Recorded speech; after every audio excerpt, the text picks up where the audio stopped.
आणि यापुढची बातमी आहे शरद पवारांच्या बारामती दौऱ्याची।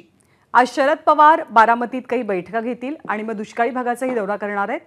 दरम्यान युगेंद्र पवारांना बारामती विधानसभा मतदारसंघातनं उमेदवारी द्यावी यासाठी कार्यकर्ते शरद पवारांचं निवासस्थान असलेल्या गोविंदबाग परिसरात एकत्र आले। या कार्यकर्त्यांशी संवाद साधले आमचे प्रतिनिधी जयदीप भगत यांनी।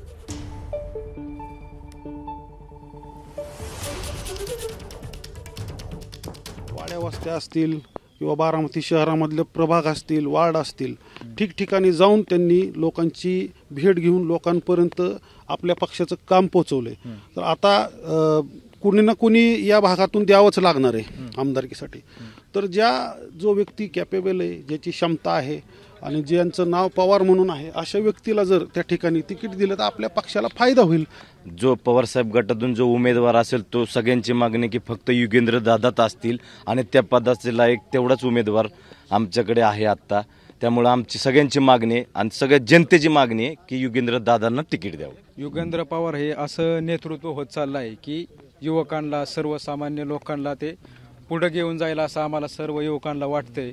त्याच्यामुळे आगामी काळात येणाऱ्या निवडणुकीत की युगेंद्र दादांना कुठेतरी संधी भेटावी याची मागणी करण्यासाठी आज आम्ही साहेबांपाशी सर्व युवक बारामती शहर असेल, बारामती ग्रामीणचे सर्व आम्ही युवक सर्व इथं मागणी करण्यासाठी आलो आहे। मला वाटतं की आता बदल हवा आणि नव्या नेतृत्वाला संधी द्यावी म्हणून मागणी करण्यासाठी आम्ही पवार साहेबांकडे आलेलो आहे। शरद पवार तुमची मागणी मान्य करतील?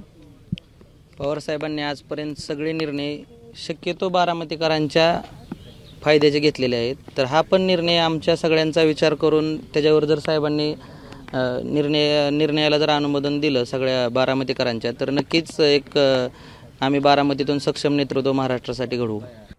आगामी विधानसभेसाठी युगेंद्र पवारांना उमेदवारी बारामतीतनं द्यावी अशी मागणी आणि इच्छा कार्यकर्त्यांनी व्यक्त केली आहे। एबीपी माझा, उघडा डोळे बघा नीट।